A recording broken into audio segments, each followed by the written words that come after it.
A rider emerged from the burning village, sweat and soot streaking his face. Behind him, French columns surged across the valley like a living storm. 6 British battalions stood isolated, miles away, unaware that 60,000 men pressed forward. Defeat seemed inevitable. Yet within weeks, the world would witness a victory wrought not by combat, but by design, by a hidden fortress no enemy could anticipate, lying silently behind hills they never suspected.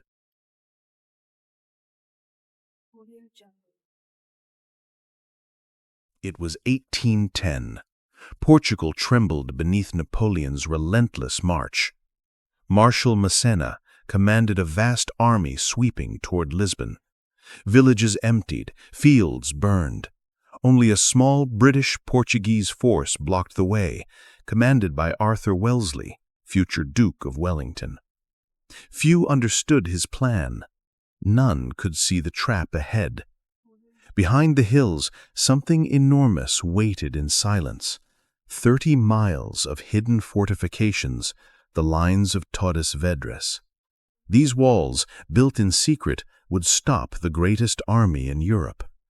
And 6 battalions, left exposed ahead of them, would become the pinchpin of a forgotten, extraordinary victory. French scouts advanced through smoke-stained villages, their boots stirring ash and dust.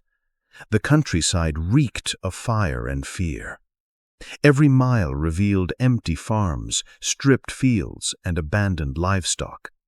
Silence followed the destruction, broken only by distant drums. 6 British battalions held forward positions near Sobral, unaware of the scale of the approaching French army. Morning fog clung to ravines and chestnut groves. Birdsong had vanished. A faint metallic clang echoed as sentries adjusted muskets nervously. Orders were clear: delay the French, screen the army's withdrawal, buy hours. Yet no one revealed the hidden fortress behind the hills. The stakes were invisible, the danger unknown. Across the valley, French officers peered through spyglasses, confident in victory. 6 battalions against 60,000 men seemed laughably insufficient. Massena prepared to strike. Victory appeared certain, but the landscape held secrets. Roads vanished overnight, bridges were destroyed, villages emptied with unusual haste. Something waited, something deliberate.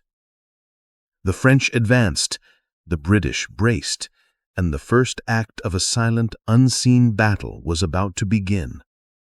Weeks earlier, engineers and laborers carved enormous fortifications into Portuguese hills. Fortresses rose from bedrock, cliffs became impassable walls, rivers rerouted.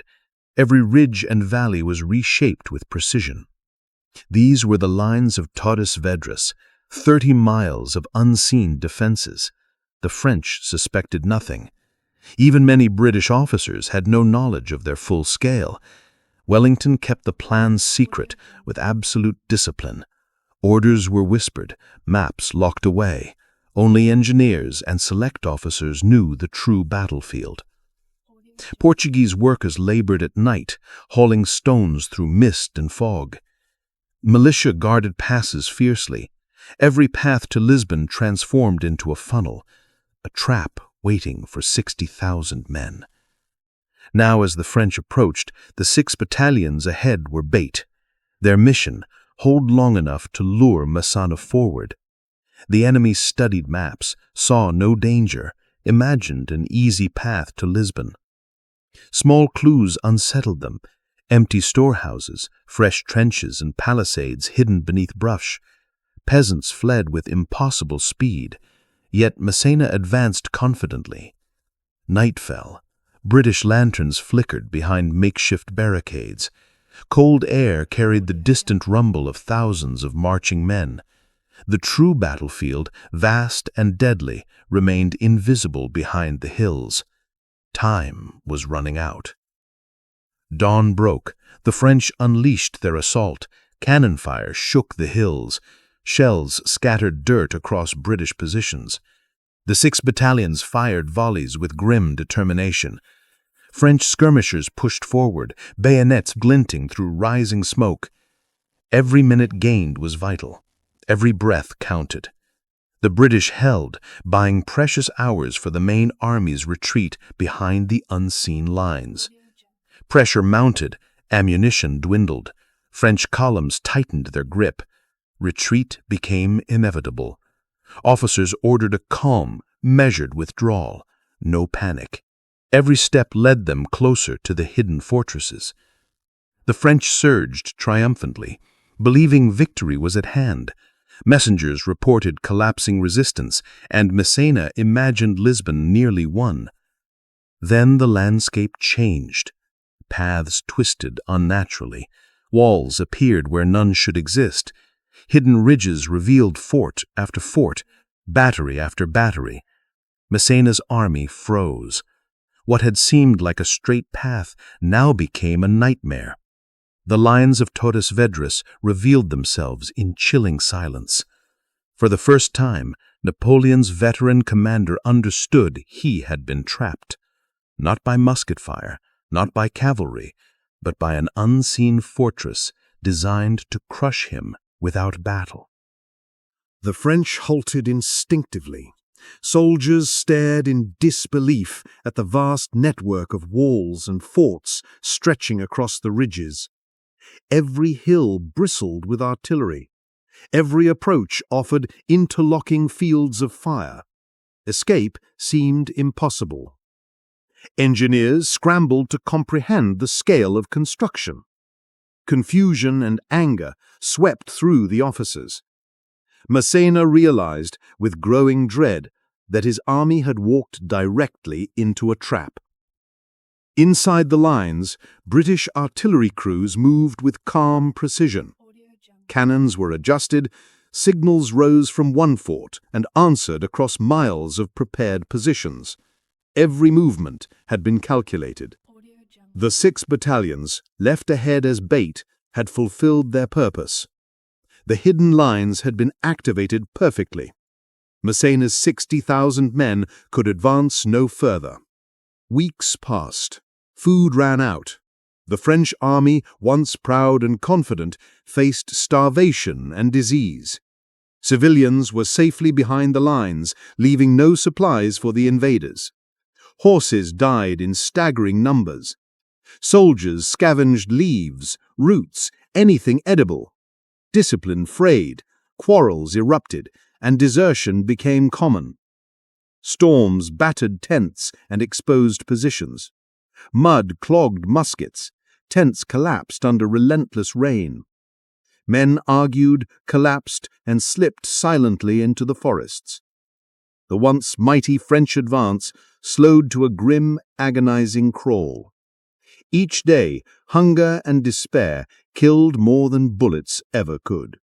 Massena faced the unthinkable, defeat without a single pitched battle.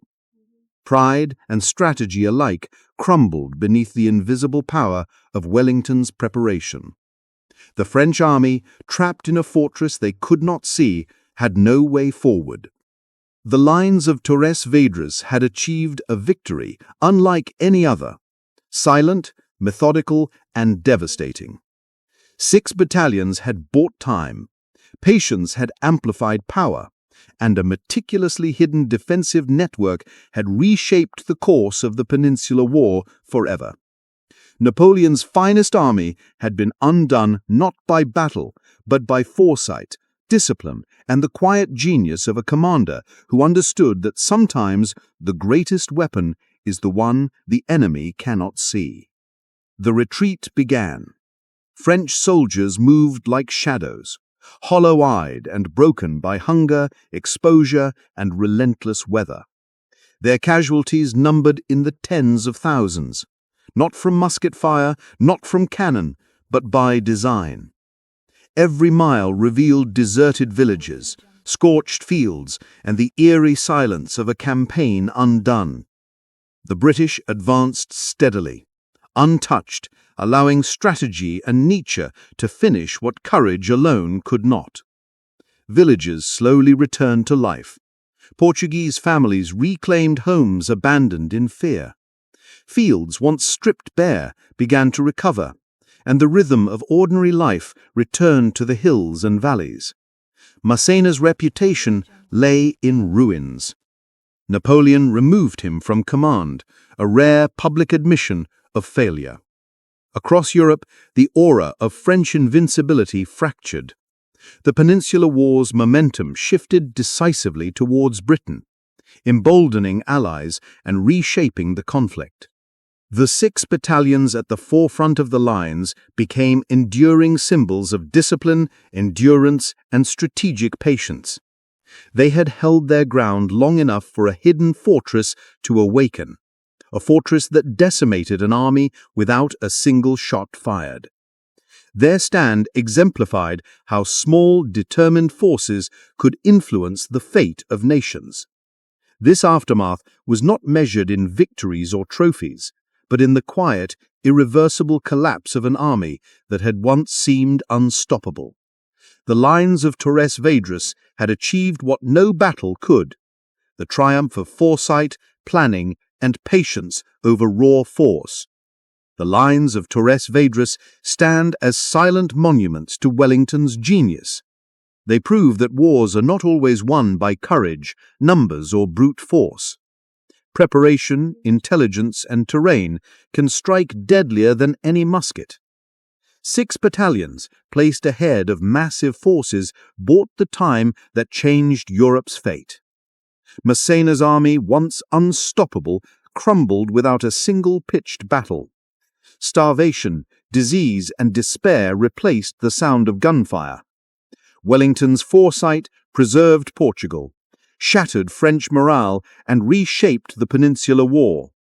The campaign remains a study in strategy: how discipline and patience can defeat arrogance, how hidden fortifications can break an army psychologically, how a small, steadfast force can alter the course of a continent-wide conflict.